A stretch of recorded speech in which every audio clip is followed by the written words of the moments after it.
Hello friends, welcome to my channel. இன்றைக்கி நம்ம வீடியோவில் சாதத்தோடையும் இட்லி தோசை கூட சாப்பிட்றதுக்கு ஒரு அருமையான சைட் டிஷ் ரெசிபி தாங்க பார்க்க போகிறோம்.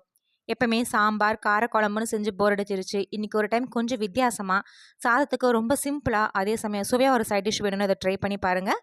வாங்க எப்படி பண்ணுறதுன்னு பார்க்கலாம். ஸ்டவ்வில் ஒரு பேன் வச்சு அதில் 2 ஸ்பூன் அளவுக்கு தேங்காய் எண்ணெய் சேர்த்துருக்கேங்க.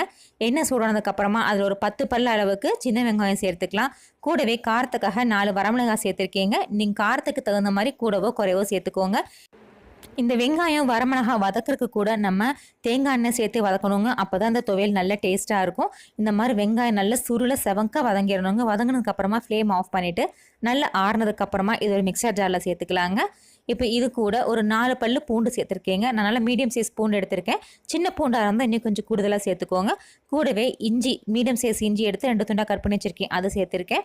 அது கூட கருவேப்பிலை ஒரு 10லேருந்து 15 கருவேப்பிலை சேர்த்துக்கலாங்க.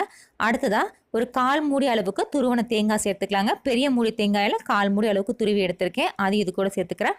சேர்த்துனதுக்கப்புறமா தேவைக்கேற்ப உப்பு இதை சேர்த்துட்டு லைட்டாக கொரகொரப்பாக அரைச்சி எடுத்துக்கலாங்க. ரொம்ப தண்ணி சேர்த்துட்டு தேவையான அளவு கொஞ்சமாக தண்ணி விட்டு கொரகொரப்பாக அரைச்சி எடுத்துக்கோங்க. பாருங்கள், இந்த மாதிரி நல்லா கொஞ்சம் கொரகொரன்னு அரைச்சதுக்கப்புறமா புளி சின்ன நெல்லிக்காய் அளவுக்கு புளி சேர்த்து ஒரு பல்ஸ் மோடில் 2 நிமிஷம் அடித்து எடுத்துக்கலாங்க.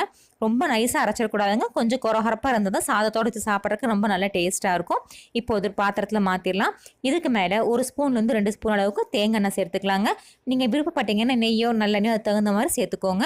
இதுக்கு மேலே பொடியாக கட் பண்ண பெரிய வெங்காயம் கொஞ்சம் சேர்த்துக்கலாம். இது கம்ப்ளீட்டாக ஆப்ஷனல் தாங்க. ஆனால் சேர்த்து சாப்பிடும்போது இன்னும் கொஞ்சம் நல்ல டேஸ்ட்டாக இருக்கும். அவ்வளோதாங்க, சுவையான துவையல். சட்டுன்னு 10 நிமிஷத்தில் சாம்பார் புளிக்குழம்பு வேண்டாம், ஒரு நாள் வித்தியாசமாக சாப்பிடணும்னு நினைக்கிறவங்க இந்த துவையல் ரெசிபியை கண்டிப்பாக ட்ரை பண்ணி பாருங்கள். உங்களுக்கு ரொம்பவே பிடிக்கும். அதே மாதிரி இந்த துவையல் பார்த்தீங்கன்னா ரசம் சாதம் தயிர் சாதம் கூட சாப்பிட்றக்கு ஒரு அருமையான காம்பினேஷனாக இருக்குங்க. அதே மாதிரி ஒயிட் ரைஸ் கூட தேங்காய் நெய் நல்லா விட்டு சாப்பிட்டீங்கன்னா டேஸ்ட் வேறு லெவலில் இருக்கும். ஃப்ரெண்ட்ஸ், நீங்களும் இந்த துவையல் ரெசிபியை ட்ரை பண்ணி பாருங்கள்.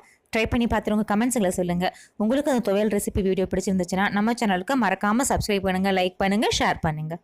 Thank you.